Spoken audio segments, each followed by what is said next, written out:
solar is not that difficult kasi may mga pwede na mag-assist sa atin. It's about time that we think about renewable energy to solve our energy problems, no? Again, thank you for the insightful discussion. Unfortunately, due to unforeseen changes in the lineup of speakers earlier, today we will not be having a representative from the Department of Energy. But nevertheless, we are very glad to have heard much insightful discussion from our experts from our first gen and Boskowitz. Right, Marian? Yes, that's right, Sir David. We hope no na these RE options get to be touched on talaga by the Department of Energy to really allow it to be mainstream and accessible sa lahat ng Pilipino. I guess we're getting there but konti pa talagang push. Ika nga Yes. ay malayo na, pero malayo pa. Of Yes. course, thank you very, very much once again to Ms. Gian Canales and Engineer Kenneth Santos for your insightful discussions that we can all for sure explore further. I think we're ready to proceed to our open forum very soon, but bago tayo mag-open forum, you guys can quickly hold on to your thoughts and questions muna. Let's take our group shots first. May we kindly ask our members, our participants, as well as our resource speakers to please turn your cameras on for a group screenshot to be facilitated by GC's tech assistant, Miss Maribeth Jose. Miss Mabeth? Yan. Ready na kami. Tumataas na daw ang lahat, kami lang ni Maria ng hindi. So, kahit na po tumataas lahat, syempre, ngiti pa rin po tayo. So, 1, Yes. 2, 3. Wait lang po, isang slide pa. 1, 2, 3. Maraming salamat po. Alright, thank you po, thank you. I think ready na po talaga tayo for our open forum, Sir David. And there you go. Thank you, Marian and Miss Mabet. Ready na nga tayo and it's time to open the floor to hear some of the thoughts, questions, and reaction of our participants both on Zoom and on Facebook live stream. Please use the raise hand option on Zoom if you would like to speak and we will gladly recognize you. Once called, please introduce yourself and clearly state your question and to whom it is directed. Or you also have the option to type your question or comments in the chat box. Marian and I will gladly read it for you. Rest assured that we will try to entertain as many questions or participants as time permits following a first come, first serve basis. In the interest of time, for those that we want get to entertain, feel free to reach out through GC's channels or directly to our resource speakers. Also to our resource speakers and to everyone who may wish to send in more resources to supply our conversation for this afternoon, please feel free to send links in the chat box, but make sure, of course, that links are safe and that context is provided for whatever you send. We will gladly welcome them to keep the conversations going and para na rin po magkaroon tayo ng resources if ever beyond, syempre beyond the Kamayan Forum. Okay, let's start. Let's see who's raising their hands. Yes, sino po ang gustong magsimula ng ating open forum? Yes, Miss Tessa, go ahead and Yes, good afternoon, everyone. good Thank afternoon. you. Very interesting. Well, government is not here. Maybe it's because every Fridays wala nang offices in government, no? But well, we hope na talagang they get to hear also what will be discussed here. So I have a question for Ms. Canales. You aggregate, for example, Miriam College has 3 branches. How do they go about it if they want to do solar power? I mean renewable energy. And Yes. for Okay, ma'am. Go ahead. geothermal, pwede bang you can choose geothermal? You can tell the provider that you want renewable energy from geothermal. So those are my 2 questions. Okay, ma'am. So, two questions. So, the first one is, how can a university or a school participate in the Green Energy Option Program? So, there are 2 ways. So, the first way is if they could participate on an individual facility level. So, if the individual facility meter, like kunwari, a particular Miriam College site already meets the 50 kilowatt threshold, then that site can already participate on its own. Mhm. However, if its consumption falls below 50 kilowatts, what they can do is to group it together. So for example, if there are like 3 sites that are 20 kilowatts each. So if you group them together, they reach 60. So they are fully qualified na by then. As long as they are within the same franchise area, kahit hindi sila necessarily magkakatabi, they can still do the aggregation program So same franchise area, that means, of the distribution utility. oo, so within kunyari Metro Manila, dapat yung 3 sites na yon. Yes, like although Meralco covers, sometimes it has areas up to Batangas and Quezon. So I remember my province in Quezon is on a Meralco bill. So you just have to check to make sure that your facilities are all under one franchise area and you can group it together and try to look for a GEOP supply contract on an And- aggregated And basis. do you get in touch with the electricity provider or with DOE? You just need to get in touch with two. So you need to tell the distribution utility that you want the program because they would have to check if the meters that are already installed is compliant to the program. If not, they will just upgrade it.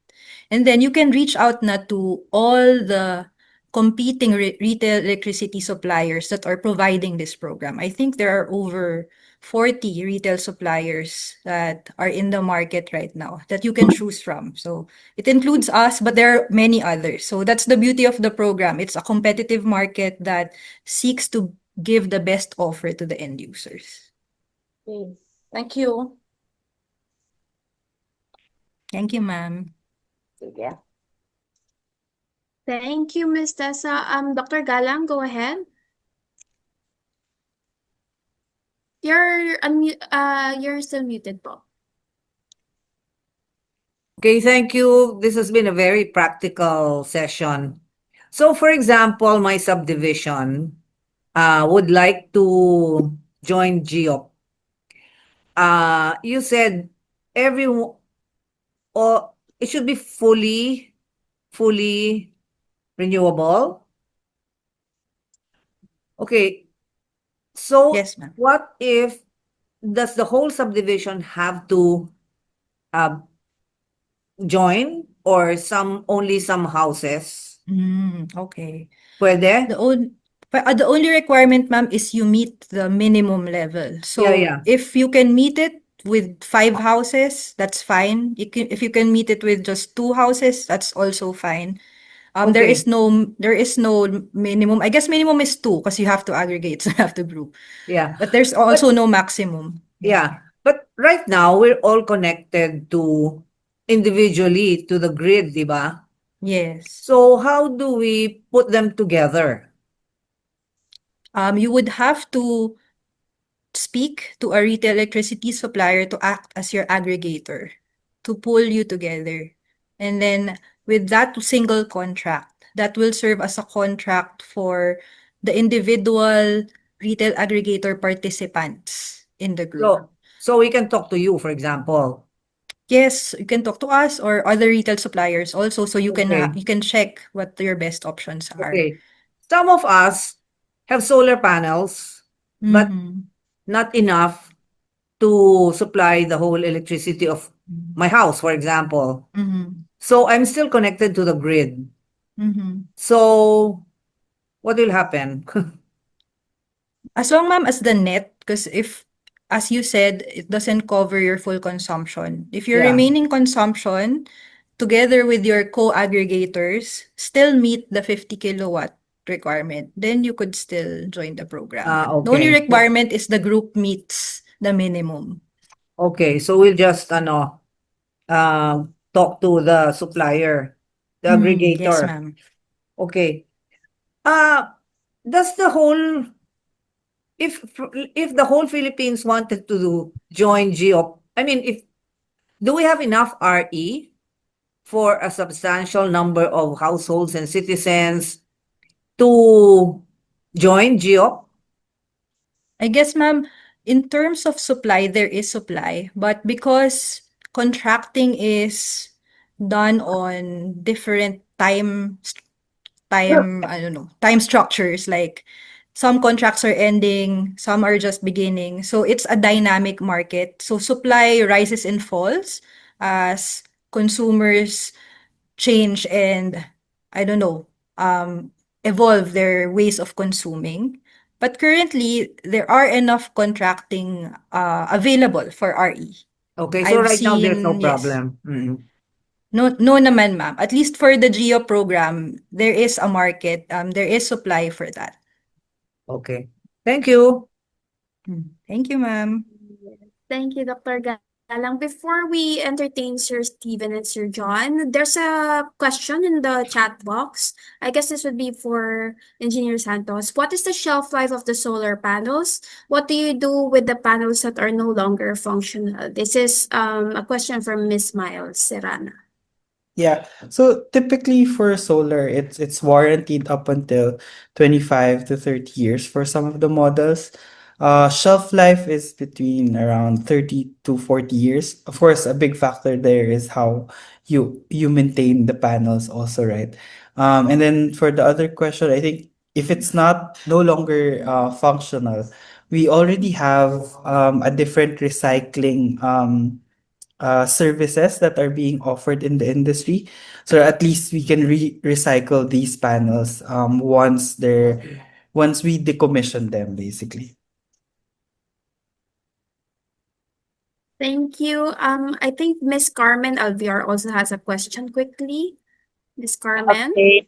Hello, good afternoon. I'm Dr. Carmen Albiar. I just want to ask engineer, no? It's like this.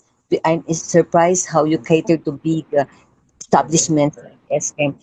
You know, our group is taking care of a group in Payatas. You know what Payatas is, no? Payatas is a home for those being thrown out and no and okay. And I'm just curious if it is possible for you to help us with this. And then say, for example, we can gather all the leaders of the community. Okay, we'll go together, and then so that there will only be one panel for all of you. Is it possible that these things can happen? Say 5 or 10. You know that there are squatters coming from different parts and they were thrown into that place by us and we are taking care of them. What is the Mhm. possibility that we introduce this solar panel to them at the same time save because we also, help them in terms of paying their electric bill. Is it possible, sir? Thank you so much po. I'm so happy with your presentation. Thank you po. Yeah, I mean, thank you, Miss Carmen. I mean, if we're gonna ask if it's possible, definitely it's possible. I mean, there on a technical perspective, there will always be, a way to do it. Of course, there will just be different factors to consider wherein where do we put the solar panels? How do we bring the power that is generated from the panels to the community also, whether it's on the roof or a nearby establishment where we can put the solar into. Those are the things that we would have to, I guess, evaluate once we see the site and evaluate the actual site conditions also. Okay, so sir, I'll just get in touch your contact number and then we can tour Sure. you someday. We can bring you to the site. Thank you so much, sir. You're No blessed. worries. Po. Thank you. Thank you, Miss Carmen. Thank you for that answer, Dr. Santos. And now, another question from Sir Stephen Jan Milande. Sir Stephen, go ahead po. Hello po, good afternoon po. Good afternoon everyone. I'm audible from your end. Yes, loud and clear, loud and clear. Good afternoon everyone. I'm Steven John Meliandas, a researcher from the province of Sultan Kudarat in Mindanao. And my question goes to Ma'am Gian. Ma'am Gian, you mentioned earlier na kapag umabot ang threshold is pasok po doon sa power distributor like Meralco, correct me if I'm wrong. Na may question pa, I'm sorry po kasi magkasabay po kasi yung webinar. Actually, nag-webinar rin po ako sa laptop po when in terms sa uh, Energy and Santos in the Philippines and napag-uusapan natin. My question, ma'am, is yung sa ano nyo po, sa distribution po or like yung coverage nyo ba sa company nyo ba abot na ba hanggang Mindanao po? That's my first question po.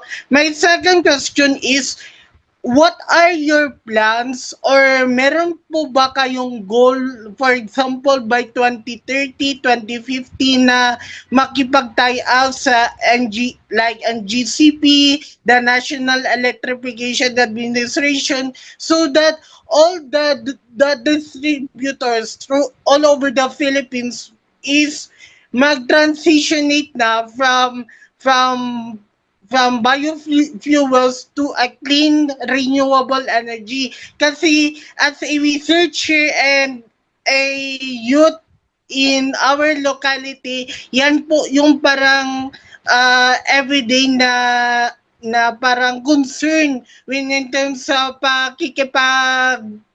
paglaban natin sa climate change and kapag ito for example, na-implement na po, ma'am, mga how many percentage do you think is the cost of the electric bill of a consumer? Let's just say I am consuming 200 kilowatt hour per month. Ilan po ba ang matitipid namin kapag pumasok po kayo sa agreement together with NGCP, DOE, and NEA po, ma'am. Thank you po and good afternoon. Sige, sir. So on your first question, if the retail programs or GEOP in particular is available in Mindanao, is that correct, sir? Yes. Yes, the answer is yes. It actually started, the retail programs in Mindanao started in 2024. So people in Mindanao, businesses and consumers in Mindanao can already choose to join any ARCOA, RAP, or the Green Energy Option Program. On the second question naman, sir, about working together with NGCP, with DOE, with NEA also, I guess, sir, to qualify that question, I'd also like to explain the value chain in the power industry and what EPIRA did. So what EPIRA did is to restructure our power industry into separate subsectors. So sa NGCP, they're involved with transmission, the big lines that deliver the power from the power plant to the smaller lines of the distribution sector, the distribution utility of Meralco, Batelec, Veco, Davao Light, all the distribution utilities. And then there's another sector, the generation sector, yun yung power plants. And then there's this sector that I talked about, the retail sector, yun yung pinakabago. Those are the ones you talk to when you join the retail programs. So we do work together in a sense, because without one of those components, the power will not reach the end consumer. But technically, the transmission sector cannot invest in generation. There is also a limit as to the generation investments of a distribution utility. They are preventing din kasi what's a monopoly to happen, and for someone to control the power rates, and for us to revert back to pre-EPIRA when everything was just owned by one entity. Before, it was just everything was owned by the government. So currently we work together to align our plans. Particular for transmission, the DOE made the competitive retail and electricity zones, or the CREZ, to map out all the areas that need transmission investment in order to support renewable energy development. Kasi unlike fossil fuels, like a coal plant or an oil plant, that you can build exactly where the power demand is, you can put it anywhere you like. RE is very location specific. So you have to find the best place for capturing solar, where the best place is for wind, where the reservoir is for hydro, where the steam is for geothermal. Usually, these sites can be up in the mountains, down by the river. And so it really needs a coordinated effort from all industry players for us to deliver power from our vital renewable energy resources down to the end user. But yes, you're right, there needs to be a concerted effort to go there in order for us to achieve the national renewable energy targets. I hope I answered your question. Thank you.